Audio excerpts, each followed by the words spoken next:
Hi Scotland, it's Nicola here. It's election season in the UK, and this week the spotlight was on Minority Party leader Nicola Sturgeon, for better and for worse. Sturgeon is the leader of the Scottish National Party, the party behind last year's unsuccessful bid to separate Scotland from the rest of the UK.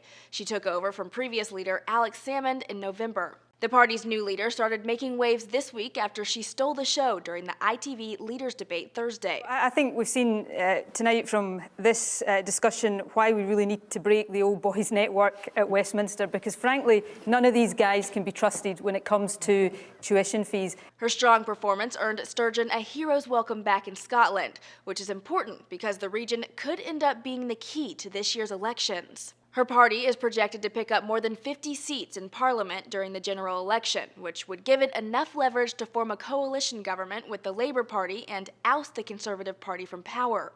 So Sturgeon could end up holding the balance of power in Parliament, and she's currently riding a wave of support from left-wing voters across the UK. The only thing currently standing in her way is the Telegraph. On Friday, the right-leaning paper published a leaked government memo from March this year, which recorded Sturgeon telling the French ambassador she'd rather see David Cameron remain as PM and didn't see Ed Miliband as PM material. That comment would be a big blow to Sturgeon, who's built her campaign platform on Scotland's strong anti-conservative sentiment.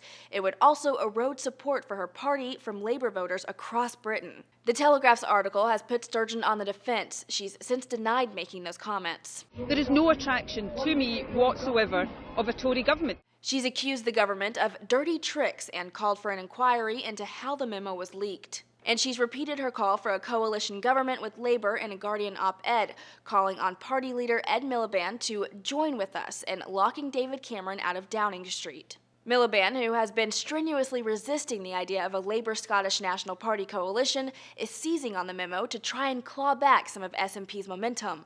It shows that the answer at this general election is if you want the Conservatives out, the only answer is to vote Labour.